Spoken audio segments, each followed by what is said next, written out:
Good morning, everyone, and welcome to the Media Wakeup. Today is Monday, September 16th, 2019. Hi, Dennis Duffy, Beeper King. The Beeper King, really? Dennis has his own business. Yes, he's an entrepreneur. He's very successful. You probably see my ads on the 7 train, right? That's a sharp tie you've got there, Dennis. A douchebag will front me everywhere. Does he know you're the Beeper King? I don't think so. Here is your rundown of the entertainment and media biz stories to know as you start your day. Today's Wake Up brought to you by Devotion Coffee, and here's why you gotta know these guys. Most places you go in, you see the coffee boasts it's freshly roasted, but what good is a freshly roasted coffee if the beans were picked 6 to 9 months ago? Devotion Coffee gives you the freshest coffee you can get. They work directly with small Colombian providers, FedEx the beans on a weekly basis to their roastery in Brooklyn, so you're drinking coffee that was picked often 2 weeks ago in Colombia in your cup that morning. They have 4 locations here in New York City, 2 in the East 20s in Manhattan, 1 in Williamsburg, that's the headquarters, and 1 in downtown Brooklyn. But if you're in LA or anywhere else really, they have a very cool subscription program where you can get as many bags as you want, shipped to you each month as often as you want. Weekly, bi-weekly, every third week, whatever you need. Go to devotion.com, that's DEVOCION.com/Media Wakeup and get 10% off your first shipment today. That's 10% off, devotion.com, Media Wakeup. Or if you're in New York, go check them out today. Now let's go on to the morning's top stories. Nothing too seismic to start off your week, so we'll start with YouTube, who announced they will no longer be counting music video views that come from paid advertisements in their one-day viewing record charts, according to Bloomberg News. Apparently, a long-held music industry tactic was to buy your way to the top. How shocking. Past view records will not be changed. This policy is only in effect going forward. MoviePass is officially RIP, according to the Hollywood Reporter. MoviePass was certainly one of the hottest crash and burn media business stories of the decade. The app once had several million subscribers, but ultimately flamed out for, well, let's face it, a lot of reasons, but mainly due to its unsustainable business model. Although it does leave quite a legacy behind, it caused all of the major theater chains to set up their own subscription services in response that are now doing quite well. They collectively have over 2 million US subscribers.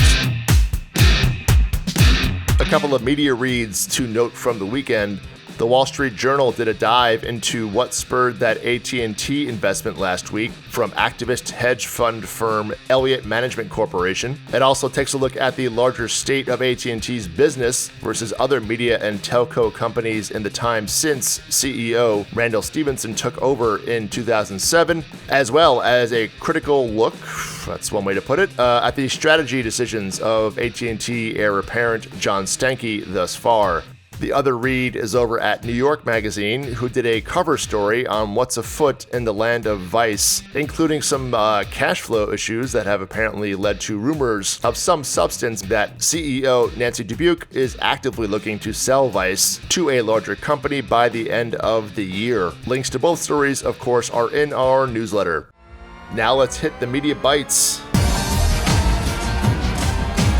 We'll kick off here in the tech world. Facebook will be getting into the TV streaming device game later this year, according to Variety. It will be adding the ability to stream services like Netflix and HBO Now via new and improved versions of its video chatting service device called Portal. So basically, as you stream that stuff through Apple TV or Roku or Amazon Fire, this will be another such device. The new versions of Portal are expected to launch in time for the holiday season this year.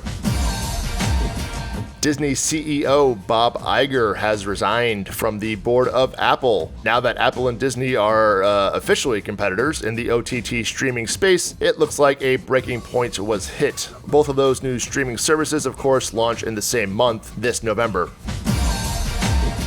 With all of the attention and major investigations into big tech or the FANG companies around privacy, The question of if the public at large really cares about all this stuff is certainly an open one. Lord knows most people talk to their Alexas with reckless abandon, but Axios reported an interesting insight into the topic in its reporting on DuckDuckGo, which is arguably the best-known search engine that does not track any of your inquiries or basically anything about you. Axios reported search traffic on that site has gone up 40% since February.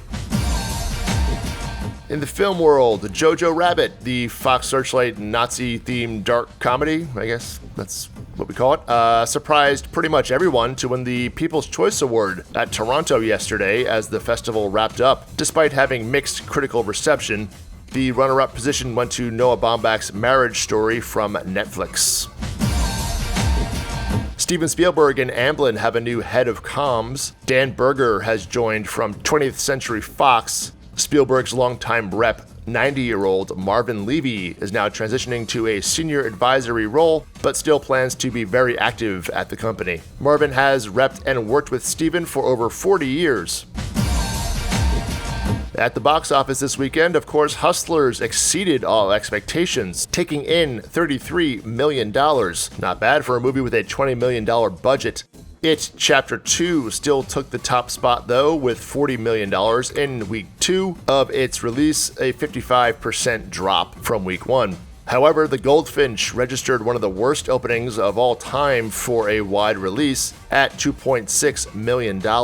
Warner's was hoping for at least $7 to $10 million for the $45 million budgeted production, which was co-financed by Amazon Studios. Although The Hollywood Reporter did note an interesting twist, The Goldfinch actually got a better cinema score from audiences than Hustlers. But you gotta think, with a stripper-themed movie, there was perhaps a portion of the audience who left the theater disappointed it was not Showgirls Part 2. Also to note, Tarantino's Once Upon a Time in Hollywood has become his second largest movie of all time at the box office globally, behind only, any guesses? Anyone?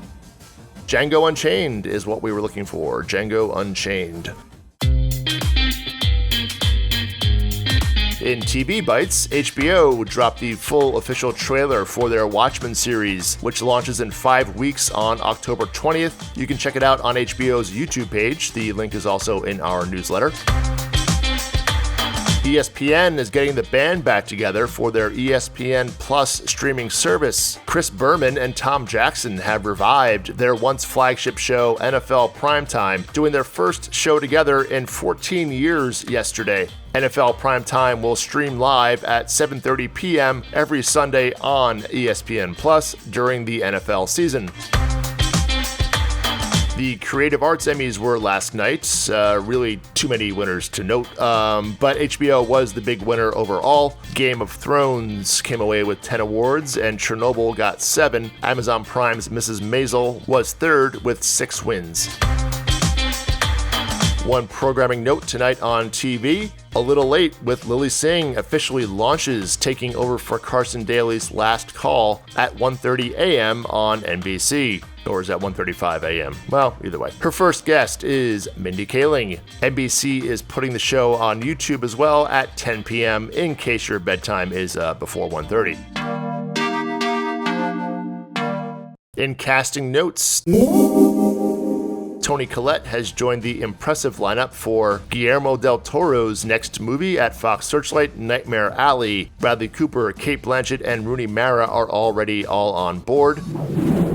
SNL alum Bobby Moynihan is joining Ted Danson in his new straight-to-series comedy at NBC from Tina Fey and Robert Carlock.